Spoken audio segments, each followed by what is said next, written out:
Hi everybody, my name is Barry Schwartz and this is the Search Buzz video recap. Today is Friday, December 1st, and this is the search news we covered over at the Search Engine Roundtable at seroundtable.com over the past week. First up, Google issued a notice that you will be penalized, or potentially be penalized, if you use event markup, the event schema markup, incorrectly, specifically trying to use it for reasons like around couponing, promotions, and so forth. It's meant specifically for marking up events, concerts or plays or whatever you're doing around the events, like different types of events in the rich snippets. You can see here's an example that Google gave, specifically showing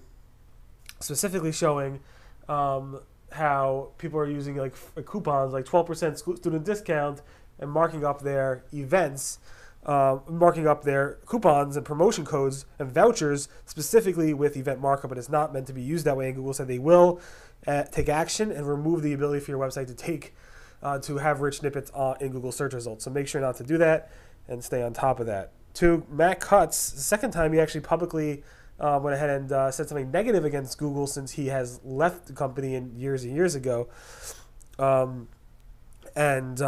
He basically said he doesn't like, and I'll read what he said, "I wish the 10 blue links in the Google search results were direct links instead of links like this." And he's basically showing how it's going through all these checking parameters and redirect parameters in order to go ahead and, I guess, obtain information about that click.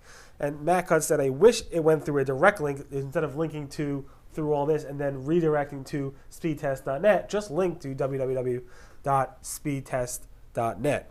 So that's what Matt Cutts said. It's the second time, actually, just a few weeks ago, or a couple weeks ago, he said he was upset with, which was actually a bug, how Google was showing by default the recent searches in the Google search results, but now he's actually saying he doesn't like how Google's doing this tracking. And I don't necessarily blame him for saying that. Google's been doing this for years on and off, and it seems like Google has been doing this even more so recently.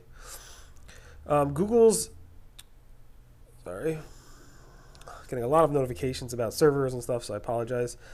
Google's top search engineer, or one of the top search engineers, Paul Har, who's in charge of those 10 blue links, ironically, went ahead and cited an article from the New York Times specifically around how AI, the problems that Google's having with artificial intelligence internally, the challenges they have, and it's definitely a very, very revealing thing, because he said these are the same things that come up at work every single day around AI, and there's some good examples here, he said. So definitely take a look at that. If a lot of people are talking about AI, read that article. It'll kind of give you some insight into what Google is going through and search in other areas.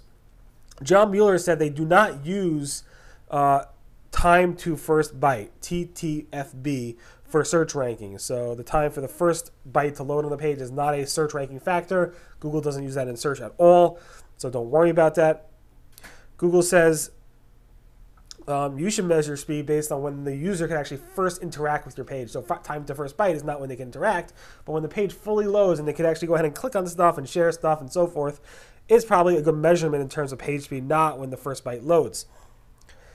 Google went ahead and said, that this is okay in terms of the new rules around what to do with the mobile first index around hreflang, and Elena posted a really good screenshot, or actually chart, describing desktop first indexing versus mobile first indexing and how to handle that based on being an M.dot domain versus a non-M.dot domain and so forth. So definitely take a look at that chart if you're doing hreflang with the mobile first index coming out.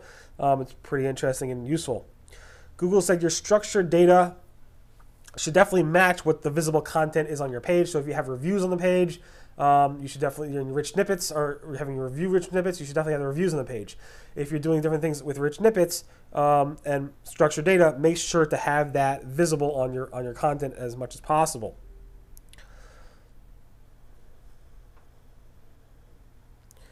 Google's feature snippets are not losing their appeal. There's been some studies recently we discussed last week that Google's feature snippets are being swapped out in a pretty mass basis for knowledge panels. And of course, Google wants to do that. We discussed that last week, but Danny Sullivan basically said, no, it's not losing their appeal to Google. Google really depends on feature snippets, and they really love it. So don't take that as a sign that Google doesn't like feature snippets or that it's going away. Google is testing longer search result snippets. People have been talking about this for a while over the past week. They're seeing really long snippets in the search results.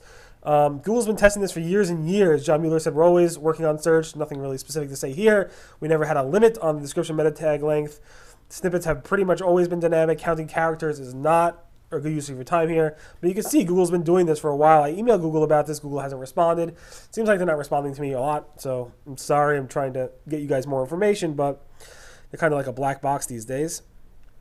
Did you know that Matt Cutts, back in like 2007 or so, wanted Google to treat underscores in URLs the same as they treat hyphens in URLs as separators? So if you have like, domain.com/blue widget and blue hyphen widget would be considered two different words. Blue and widget would be two separate words, but blue underscore widget would be considered one single word. And Matt Cutts said back in the day he actually wanted Google to treat the underscore as a word separator, but it never happened because they got busy with other things. So that's pretty interesting to see. And there's a very interesting article there by Anil Dash about how SEO is obsessed about everything that Google does, underscores versus dashes versus whatever. And it's kind of funny to read that. So definitely take a look at that if you want some historical perspective. I have a link to that in the previous blog post. Google Trends added more data sources. So they're actually pulling not just from web search now, but news, shopping, images, and YouTube. So that gives you more data for marketers, which is really, really nice. Google added the donate button, a call to action donate button, specifically for nonprofits that are in the Google for Nonprofits a customer. That's actually a free customer, but if they sign up for Google for Nonprofits and you have this knowledge panel, you might get a donate button, which lets people donate directly to you. Google doesn't take a piece of that; they give it all to you, the charity. Google now has audiobooks, links to audiobooks in the book knowledge card. So you can see here, you can actually filter between audiobooks and ebooks, and if you get audiobooks, you'll see Audibles listed there in the options. So that's a new feature that has been released by Google. Google Assistant now lets you find local service providers. This is coming from like home service providers, like for example, electricians, plumbers, house cleaners, etc.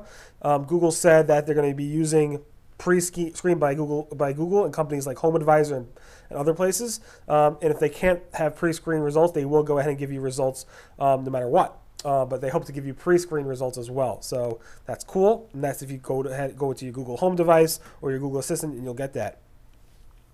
Google is now letting you view all Google posts right from the desktop. It used to only be available on mobile, but now if you go to the desktop results, you'll see a view all button that lets you actually go ahead and view all that information, all the Google posts from that company right from the desktop, which is a nice little feature. You go all the way back, which is nice. Here's a quick way to actually directly link your customers to actually leave you a Google review in your Google My Business profile or Google Maps. I give you step-by-step instructions. It's pretty fast, 5 steps to give people a direct link directly to how to write a review. So if you do have customers for your local business, it's a great way to solicit in a acceptable way reviews on your Google Maps listing. Google has launched a new Google Finance. We knew this was coming. It actually launched this past week, a couple days ago, and everybody's upset, or a lot of people are upset with the new look. They retired the portfolio feature, which we said was coming, but now it's actually officially rolled out, and there's a lot of complaints about the new Google Finance. So definitely take a look at that if you are a Google Finance user.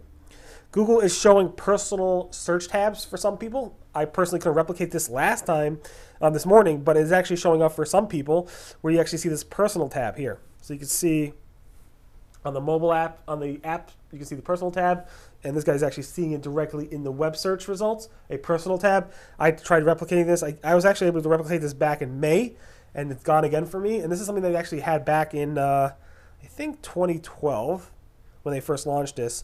So it's interesting to see this come up again. And then finally, we have a column, or I guess a series of stories we're doing to kind of like honor different people in the SEO community. So first, the first one we did was Jill Whalen. I'm not going to go into much detail, but Jill is one of the founding people in the SEO community. She actually retired, but she was always championing the white hat thing. So definitely take a look at that. Thank you, Jill, for everything you've done. Ross Dunn. Again, he's been in the industry for a long time. He's helped lots and lots of people. So we decided to honor him. These are all nominations. You can definitely nominate whoever you want by following these links. But Ross Dunn has been in the industry for a long time, and he's definitely helped lots of people, specifically by podcasting, social media, and so forth. Mary Haynes, again, another personality we've been quoting for a long time here, specializing in like search penalties and algorithmic stuff. She's been involved in the SEO community for some time, and she's very, very active in helping people in the SEO community as well. So thank you, Mary. Alan, he's you probably stepped across him as well. He's helped lots and lots of people in the SEO industry. He's one of those forensic, detailed SEOs that you go through every little detail and actually pinpoint all the issues. Again, he's very, very active on social media, writing articles and so forth. So thank you, Alan, for everything you've done. And finally, this week at least, and we'll be doing this every single day until we run out of content for you guys, Jim Hedgert, who's been in the SEO community for a really long time as well. He's very, very active in writing articles and helping people, and he's actually touched a lot of people in the SEO community. So thank you, Jim, for everything you've done as well. Of course, we're going to be continuing this series over the months. I believe we have enough content for probably a year or so, and that will probably continue. And definitely go ahead and submit your favorite SEO. Tell us something nice about them so we can go ahead and honor them and everything they've done in the SEO community. Thank you, everybody. Everyone have a great weekend. And that's the search news we covered over at the Search Engine Roundtable, SEOroundtable.com over the past week. Again, my name is Barry Schwartz. Today is December 1st, and that's the search news we covered. Everyone have a great weekend, and I'll see you guys next. Bye.